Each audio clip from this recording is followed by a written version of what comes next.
우리에게 넘치기를 예수님의 이름으로 축원해 드립니다.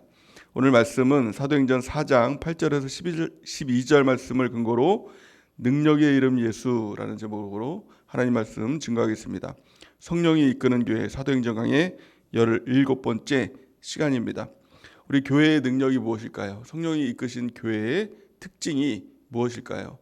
그것은 사도행전 3장 말씀을 통해서 보여준 것과 같이 하나님의 놀라운 기적이 있다는 것입니다. 병든 자가 치유되고 또 마음이 상한 자가 하나님의 마음으로 새롭게 되는 놀라운 역사들이 있는 것이죠. 삶에 여러 가지 어려운 문제가 있을지라도 교회를 통해서 또 치유되고 회복되는 하나님의 놀라운 역사가 있는 것입니다. 그뿐만이 아니라 하나님의 말씀이 교회를 통해서 선포될 때 많은 영혼들이 구원되는 역사들이 나타나게 되는 것이죠. 베드로가 하나님 말씀을 선포할 때 3,000명이 주님께로 돌아와서 회개하고 구원받고 천국 백성이 되고, 또한 말씀이 또 한 번 증거될 때 5,000명이 되는 하나님의 이 5,000명이 회개하고 돌이켜서 믿음을 갖는 천국 백성 되는 하나님의 놀라운 역사가 일어났던 것처럼 우리 교회에도 이와 같은 말씀의 능력이 있는 것입니다.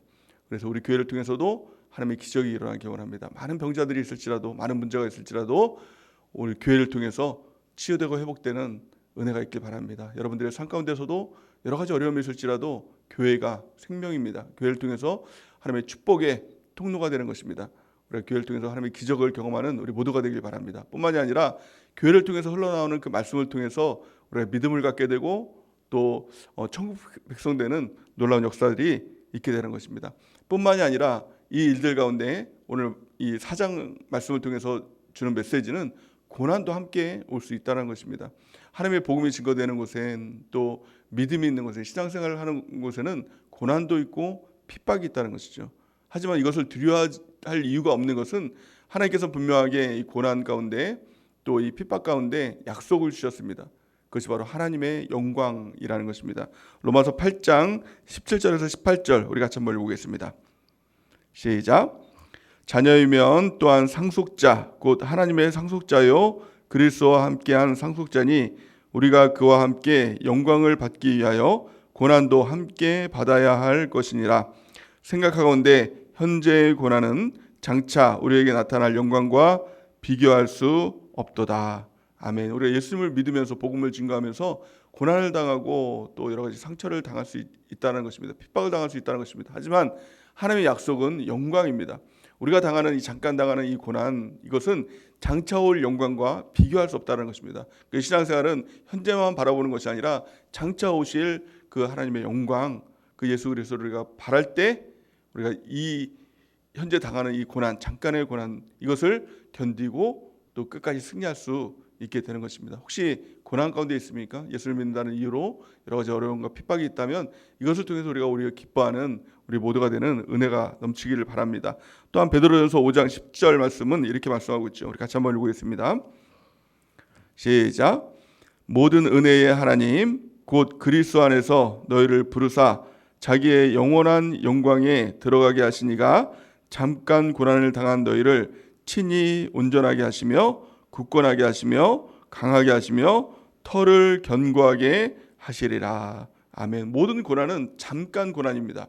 이 고난에 있어서 가장 어려운 점은 이 고난이 계속될 것 같은 이 마음이 우리를 더욱 두렵게 하고 또 암울하게 만드는 것이죠. 근데 성경은 그 고난은 잠깐 고난이라는 것입니다. 그 잠깐 고난을 당한 너희를 하나님께서 친히 온전하게 하시고 굳건하게 하시고 강하게 하시고 터를 견고하게 하신다는 것입니다. 이 고난을 통해서 우리 신앙인들은요 더욱 강하게 되는 것입니다. 터가 견고해지는 것이죠. 굳건해지는 것이죠. 또 온전해지는 하나님의 역사가 나타나게 되는 것입니다. 그래서 고난은 우리를 죽이기 위해 다가오는 것이 아니라 우리를 더 하나님의 사람으로 예수 그리스도의 장성한 분량까지 자라나게 하기 위해서 주시는 잠깐 고난이라는 것입니다. 그래서 이 고난을 이기고 승리하는 것, 이것이 바로 그리스도의 능력인 줄 믿습니다. 또한 이 교회를 통해서 우리가 이것을 이겨낼 수가 있게 되는 것입니다.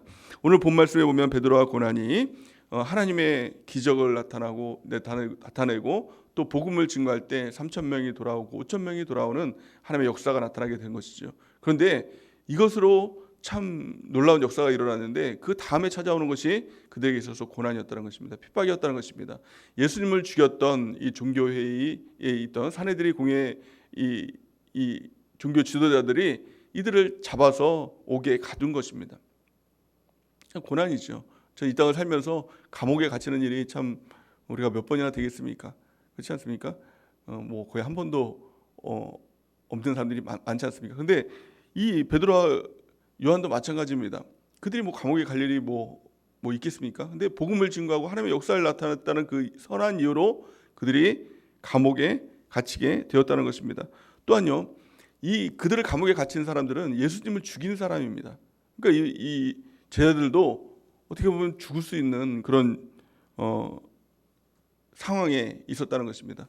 두렵고 떨리는 일이었을 것입니다. 그런데 오늘 본 말씀 보니까 8절 말씀 보니까 이렇게 말씀하고 있습니다. 이에 베드로가 충만하여 이르되 백성의 관리들과 장로들아, 이렇게 이야기를 하는 것입니다. 이 백성의 관리들과 장로들이 누굽니까? 예수님을 십자가에 못 박혀 죽인 이 사람들이었죠. 근데 베드로는 성령이 충만하니까 그들을 향해서 두려워하지 않았다는 것입니다. 우리가 가장 중요한 것은 성령의 충만함을 받는 것입니다. 성령이 충만하면 세상이 두렵지 않은 것입니다. 그 특징이 담대함인 것입니다. 가장 첫 번째 특징은 담대함인 것이죠. 우리가 신앙생활하다가 종종 이 두려움이 찾아올 때가 있는 것이죠. 또 염려가 있고 걱정이 찾아올 때가 있는 것입니다. 그런데 가만히 바라보면 사람들은 그 상황 때문에 내가 두렵지, 그 사람 때문에 두렵지, 돈이 없어서 두렵지, 병이 걸렸으니까 두렵지, 이렇게 생각을 합니다. 하지만 그렇지 않습니다. 사실은요, 가장 중요한 것은 성령의 충만함입니다. 성령이 충만하면 세상이 두려울 일이 없는 것입니다. 돈이 없다고 두려워할 일이 없는 것이죠. 또 몸에 병이 걸렸다고 두려워할 일이 없는 것입니다. 왜냐하면 성령이 충만하면 그 모든 것이 합력해서 선을 이룰 것을 분명히 알기 때문에 그 또한 모든 것이 예수 그리스도께서 십자가를 통해서 승리하셨다는 것을 믿기 때문에 두려움이 사라지는 것입니다. 그런데 우리가 두려움이 있다는 것은 사실 상황의 문제가 아닙니다. 환경의 문제가 아닙니다. 우리 성령의 소멸의 문제인 것입니다. 가장 중요한 것은 성령의 충만함을 구하는 것입니다. 어떻게 우리가 성령의 충만함을 받습니까? 기도하고 말씀을 통해서 우리가 성령의 충만함을 받는 것이죠. 또 무엇보다도 사모함이 있어야 되는 것입니다. 하나님, 내가 내 안에 성령의 충만함을 소멸했습니다. 우리한테 성령의 충만함을 허락하여 주옵소서라고 주님께 기도하면 너희가 악할지라도 자녀에게 좋은 것을 줄 줄 알거든 하물며 구하는 자에게 성령을 주시지 않겠느냐라고 이렇게 말씀하고 있는 것이죠. 우리 하늘 아버지께서 구하는 자에게 성령의 충만함을 주시는 것입니다. 오늘 이 새벽에도 우리가 성령의 충만함을 구하는 은혜가 있길 바랍니다. 성경은 이렇게 말씀합니다. 디모데후서 1장 7절 우리 같이 한번 읽어보겠습니다. 시작. 하나님이 우리에게 주신 것은 두려워하는 마음이 아니요 오직 능력과 사랑과 절제하는 마음이니. 아멘. 이 두려워하는 마음, 이것은 하나님이 주신 마음이 아니라는 거예요. 하나님이 주신 마음이 아니면 누가 준 마음입니까? 마귀가 준 마음이죠. 마귀가 주는 마음은 항상 두려움이 엄습해 오는 것입니다. 하지만 하나님께서 주신 것은 능력, 사랑, 또한 절제하는 마음, 이것을 통해서 모든 두려움들은 떠나가고 하나님께서 주시는 평안과 그 능력 가운데 담대하게 복음을 증거할 수가 있게 되는 것입니다. 또한 예수님께서는 우리에게 이렇게 약속을 하셨습니다. 마태복음 10장 19절에서 20절 우리 같이 한번 읽어보겠습니다. 시작. 너희를 넘겨줄 때 어떻게 또는 무엇을 말할까 염려하지 말라. 그때 너희에게 할 말을 주시리니 말하는 이는 너희가 아니라 너희 속에 말씀하시는 이 곧 너희 아버지의 성령이시니라. 아멘. 우리가 복음을 증거할 때도 또한 우리를 핍박하는 사람들을 만날 때도 우리는 종종 그 사람 만나면 또 무슨 얘기를 해야 되나, 어떻게 복음 증거하고 또 어떻게 이야기를 하나라고 생각할 수 있죠. 하지만 예수님께서는 그 가운데 성령을 주시겠다라고 말씀하고 있는 것입니다. 무엇을 말할까 염려하지 마라. 성령께서 그 담대하게 선포할 그 말씀을 너에게 주실 것이다 라고 이렇게 말씀하고 있는 것입니다. 이 말씀, 예수님께서 주시는 이 말씀이 곧 오늘 이 본문 말씀, 베드로가 이 종교 지도자들 앞에 섰을 때 담대하게 선포했던 그 말씀과 일맥상통하는 것입니다. 또한 두 번째, 이 성령이 충만할 때 나타나는 특징이 무엇일까요? 그것은 바로 바른 분별력입니다. 무엇이 본질이고 무엇이 비본질인지 그것을 알게 되는 것입니다. 우리 9절 말씀을 같이 한번 읽어보겠습니다. 9절 말씀 시작. 만일 병자에게 행한 착한 일에 대하여 이 사람이 어떻게 구원을 받았느냐고 오늘 우리에게 질문한다면. 아멘. 이 종교 지도자들은 사내들인 공회의 이 회원들은 뭐라고 이야기를 했습니까? 베드로와 이 요한에게 너희가 무슨 권위로 이 일을 행했느냐 이렇게 이야기를 했죠. 하나님의 역사가 나타났습니다. 기적이 일어났습니다. 그러면 하나님의 그 영광을 바라보고 하나님이 이렇게 일하셨다. 또 아니면 이 병자가 치유됐구나 라는 것에 중점을 둬야 되는데, 이 종교 회의자들은 뭐라고 얘기를 했습니까? 종교 지도자들은 뭐라고 얘기를 했습니까? 무슨 권위로 너가 이 일을 행했느냐라는 것입니다. 그러니까 다르게 보면 시기와 질투죠. 아니, 이 일은 내가 해야 되는데, 나를 통해서 하나님의 역사가 나타나는데 너가 뭔데 이런 일을 행하느냐. 자기 밥그릇 빼앗기는 게 두려웠던 것입니다. 그러니까 성령이 우리 가운데 있지 않으면 교회 안에서도 마찬가지죠. 왜 우리가 시기하고 질투하고 다툼이 일어나고 미움이 일어납니까? 그 이유는 우리의 분별력이 상실되었기 때문에 그렇다는 것입니다. 교회의 본질을 잃어버리면, 하나님의 본질, 말씀의 본질을 잃어버리면, 셀의 본질을 잃어버리면 우리는 항상 자기중심이 되는 것입니다.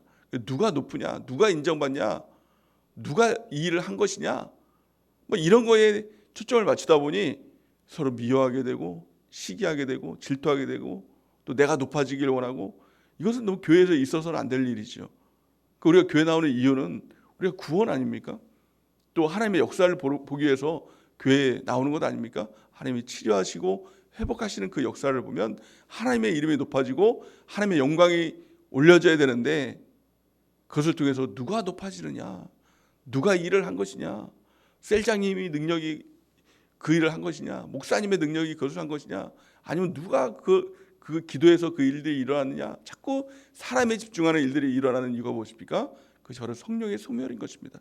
성령이 충만하면 본질의 문제가 보이기 시작하는 것입니다. 오늘 이 베드로가 뭐라고 얘기를 합니까? 만일 병자에게 행한 착한 일에 대하여 이 사람이 어떻게 구원을 받았느냐고 오늘 우리에게 질문한다면, 이렇게 얘기합니다. 그는 질문을 바꿔줍니다. 종교 지도자들은 그 권위가 누구에게서 나왔느냐, 너에게서 나왔느냐, 누구에게서 나왔느냐, 이걸 얘기를 하는데, 오늘 이 베드로는 이 행한 착한 일에 대해서, 이 일은 착한 일이다, 이 일에 집중해야 된다라는 것을 이야기하고 있는 것이고, 이 사람이 어떻게 구원을 받았느냐라는 것을 너희가 나에게 묻는다면 이라고 하면서 그 질문을 바꿔주는 것이죠. 가장 중요한 것은 무엇입니까? 이 선한 일을 행하신 분이 누구냐, 또한 이 병자가 어떻게 구원을 받았느냐라는 것입니다. 이게 본질인 것이죠. 교회의 본질이 뭐예요? 하나님의 기적에 나타난 본질이 뭐예요? 누가 이 사람 낫게 했느냐, 이게 중요한 게 아니라는 겁니다. 이 선한 일을 행하신 분은 하나님이시다. 우리를 치료하시고 또 우리의 병을 낫게 하시고 우리를 회복하시는 분, 이것은 오직 하나님 한 분이시다. 이게 본질인 것이죠. 또 뿐만이 아니라 이 사람이 구원받은 것에 대하여 너희가 묻는다면 이렇게 얘기하는 것이죠. 가장 중요한 것은 이 사람이 구원받았느냐, 이게 중요한 것입니다. 교회 안에서 마찬가지입니다. 누가 높아지느냐, 이건 중요한 것이 아닙니다. 여기에 초점을 맞추다 보면, 사람에게 초점을 맞추다 보면 다 자기 중심이 되는 것이고 예수님은 그 가운데 없는 것입니다. 예수님이 떠난 교회가 되는 것이죠. 가장 우리의 초점을 맞춰야 될 것은 그 사람이 구원을 받았느냐, 나는 구원을 받았느냐, 여기에 중요한 것이죠. 구원에 초점을 맞추기 시작할 때, 천국에 초점을 맞추기 시작할 때 진정한 분별력이 있는 것이고 또 그 가운데 하나님의 역사가 있는 것입니다. 어떻게 해요? 성령의 충만함을 받을 때, 베드로와 요한은 성령의 충만함을 통해서 본질의 문제를 깨뚫기 시작하고 그것을 오히려 종교 지도자들에게 그것을 가르쳐주는 그런 것을 오늘의 본문 말씀은 우리 가운데 보여주고 있는 것입니다. 그래서 세 번째, 성령의 충만함일 때 가장 초점이 맞추게 되는 것은 무엇입니까? 하나님께 영광. 오직 하나님께 영광이에요. 성령 충만한 사람의 특징은 사람을 바라보지 않습니다. 그러니까 그들이 병자를 치료했다고 해서 내가 치료를 했다, 이것이 아니라 오직 하나님께 영광, 하나님께서 하셨습니다, 이렇게 고백하는 것을 볼 수가 있는 것이죠. 오늘 10절 말씀을 같이 한번 보겠습니다. 10절 말씀 같이 한번 읽어보겠습니다. 시작. 너희와 모든 이스라엘 백성들은 알라, 너희가 십자가에 못 박고 하나님이 죽은 자 가운데서 살리신 나사렛 예수 그리스도의 이름으로 이 사람이 건강하게 되어 너희 앞에 섰느니라. 아멘. 이 종교 지도자들은 제 아들에게 너희가 무슨 권위로 이것을 행하였느냐 이렇게 얘기합니다. 왜 너희가 그것을 행했느냐라고 했을 때 그것은 내가 한 것이 아니라 너희가 핍박하고 십자가에 달려 죽게 하신 예수의 이름으로 이가 낫게 되었다. 온전하게 낫게 되었다. 예수의 이름을 높이는 것을 볼 수가 있는 것입니다.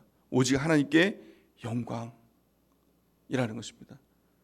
이것이 성령 충만한 사람의 특징인 것입니다. 성령 충만함이 무엇입니까? 한마디로 하면 예수로 충만한 것입니다. 그 생각이 복잡하지 않습니다.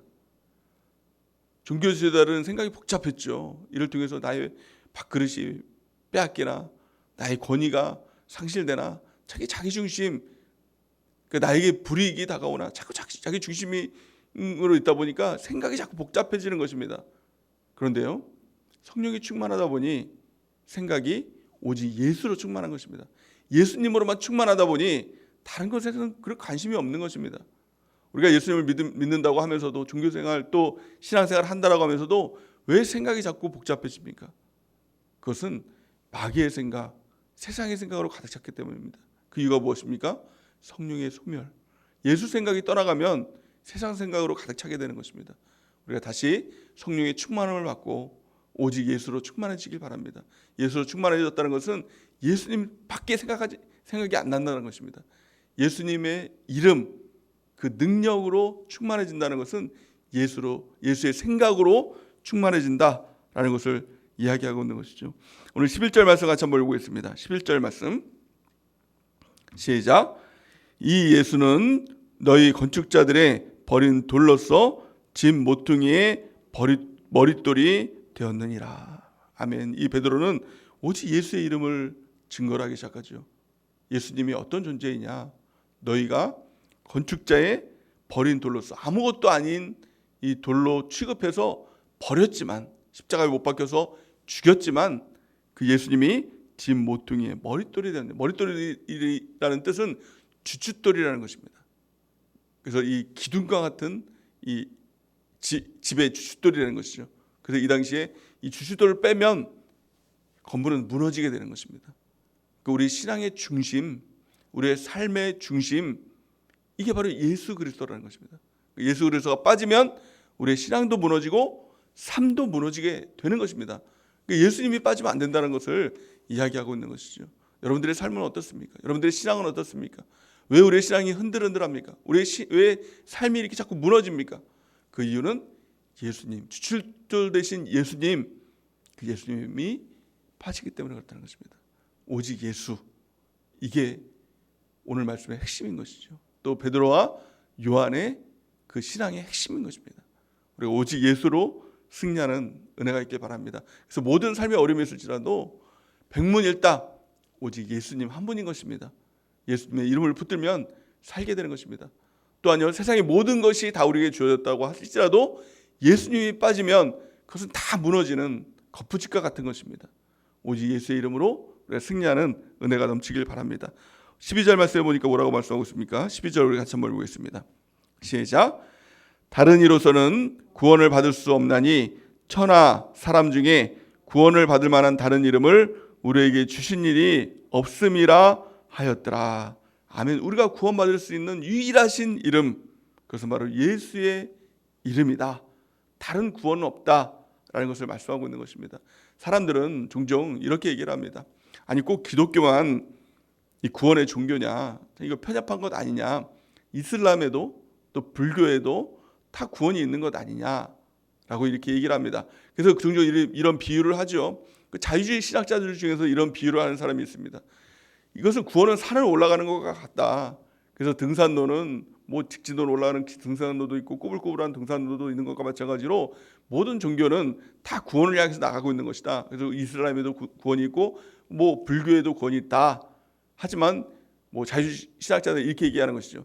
예수님의 구원이 더 빠른 길로 가는 것이다. 이렇게 얘기를 합니다. 이것은 틀린 것입니다.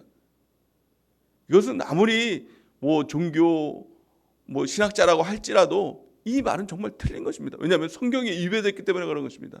다른 이로서는 구원을 주신 일이 없다는 겁니다. 하나님께서 오직 예수의 이름만이 구원이 되는 것입니다. 예수님께서 이렇게 말씀하시죠.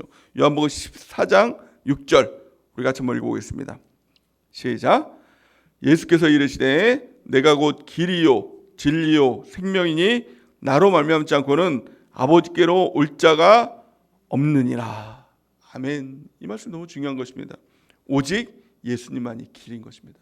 오직 예수님만이 생명이신 것입니다. 예수님만이 진리이신 것입니다. 진리라는 것은 무엇입니까? 단 하나라는 것입니다. 우리가 붙들어야 할 것은 오직 예수의 이름. 이것이 능력의 이름이 되는 것이고 이 예수의 이름으로 기적이 일어나는 것입니다. 그 예수의 이름이 실제적으로 예수님을 믿는 우리 가운데 있는 것입니다. 이것이 바로 성령 충만함인 것이죠. 그 예수의 이름을 선포할 때 그 이름의 능력이 되어서 그 이름을 통해서 병자들이 치유되고 또 마음이 상한 자가 하나님의 위로를 받고 그 예수의 이름으로 지옥 가는 자가 천국에 가는 하나님의 역사가, 구원의 역사가 나타나게 되는 것입니다. 오늘 이 새벽 말씀 통해서 그 예수님의 이름이 우리 가운데 실제가 되는 은혜가 있길 바랍니다. 이것이 바로 성령의 충만함입니다. 예수로 가득한 것, 예수의 생각으로 가득 충만한 것, 이것이 성령의 충만함인 것이죠. 그 성령의 충만할 때 첫 번째, 담대함이 생깁니다. 신앙생활하면서 두려워할 일이 없는 것입니다. 돈이 없다고 해서, 병에 걸렸다고 해서, 여러 가지 어려운 상황과 문제가 있다고 해서 두려워하는 것은, 그것은 상황과 환경의 문제가 아니라 성령의 소멸의 문제인 것입니다. 오늘 우리가 기도함을 통해서 간절히 주님을 사모함을 통해서 성령의 충만을 받는 은혜가 있길 바랍니다. 성령이 충만하면 본질을 보게 됩니다. 분별력이 생기게 됩니다. 어떤 문제가 있을 때 이 본질이 무엇이야? 하나님께서 원하시는 뜻이 무엇인가? 그것을 깨닫게 되고 또 그것을 행하게 되는 은혜가 우리한테 넘치게 되는 것입니다. 또한 성령이 충만할 때 그 특징, 가장 큰 특징, 오직 예수 충만함입니다. 우리의 생각 가운데 여러 가지 복잡한 일이 생기는 이유, 이것은 또한 성령의 소멸함의 특징인 것입니다. 오직 성령의 충만함을 받을 때 예수의 생각으로 충만해지고 오직 예수를 위해서 내가 무엇을 할까? 하나님의 영광을 위해서 무엇을 할까? 이것들을 생각하게 되는 것입니다. 오늘 기도함을 통해서 성령을 우리 가운데 구하고 성령의 충만함을 통해서 오직 예수님 한 분만으로 충만한 또 우리 모두가 되는 그 은혜가 넘치길 바랍니다. 예수 이름이 능력입니다. 성령 충만함이 우리의 삶의 능력이고 우리 신앙생활의 핵심인 것입니다.